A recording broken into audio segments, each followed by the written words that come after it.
السلام علیکم۔ کبھی کبھی زندگی ہمیں ایسے فیصلے تھما دیتی ہے جو ہمارے دل نہیں مانتے مگر حالات منوا لیتے ہیں۔ میری پہلی بیوی کے انتقال کو ابھی چند ماہ ہی گزرے تھے۔ وہ صرف میری شریک حیات نہیں تھی، وہ میری دنیا تھی۔ اس کے جانے کے بعد گھر آباد تھا مگر میرا دل ویران ہو چکا تھا۔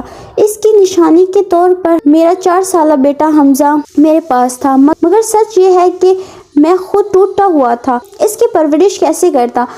گھر والوں نے کہا بچے کو ماں چاہیے اور تمہیں سہارا۔ میں نے کوئی جواب نہیں دیا۔ تھکن نے کہا کہو۔ شادی سادگی سے ہوئی۔ میں نے دلہن کو دیکھنے کی زحمت بھی نہ کی۔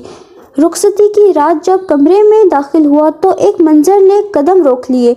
وہ زمین پر بیٹھی حمزہ کو گود میں لے کر آہستہ آہستہ سے تھپ تھپا رہی تھی۔ حمزہ جو مہینوں سے بے چین تھا اس کی باہوں میں سکون سے سو رہا تھا۔ فکر نہ کریں، اس نے نظریں جھکائی دیر سے کہا، میں یہاں صرف بچے کی خاطر ہوں، نہ شکوہ نہ مطالبہ، بس سچے دن گزر گئے۔ وہ خاموشی سے میرے بیٹے کی ماں بن گئی، بغیر کسی حق کے، بغیر کسی شکایت کے۔ ایک رات حمزہ تیز بخار سے تڑپ رہا تھا۔ میں گھبرا گیا تھا۔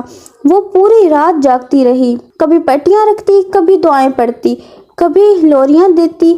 صبح آنکھ کھلی تو دیکھا وہ صوفے پر بیٹھی سو رہی تھی اور حمزہ اس کے سینے پر لگا ہوا تھا۔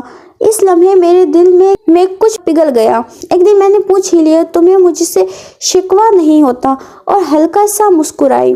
وہ ہلکا سا مسکرائی، شکوہ تب ہوتا ہے جب توقع ہو۔ یہ جملہ میرے دل میں اتر گیا۔ اس رات میں نے پہلی بار اپنی پہلی بیوی کا ذکر کیا۔ وہ خاموشی سے سنتی رہی، بغیر حسد، بغیر سوال۔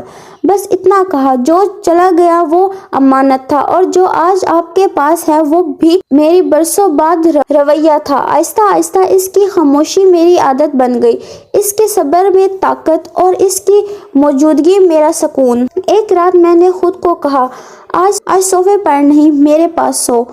اس کی آنکھوں میں آنسو تھے اور چہرے پر شکر۔ مجھے تب احساس ہوا محبت ہمیشہ پہلی نظر میں ہوتی ہے۔ کبھی کبھی وہ خدمت، صبر اور دکھ بانٹنے سے جنم لیتی ہے۔ آج میرا بیٹا اسے اپنی ماں کہتا ہے اور میں اسے اپنی دوسری محبت نہیں بلکہ اپنی مکمل زندگی مانتا ہوں۔ اگر اللہ کچھ چھین لیتا ہے تو صبر کرنے والوں کو اس سے صبر بہتر عطا کرتا ہے۔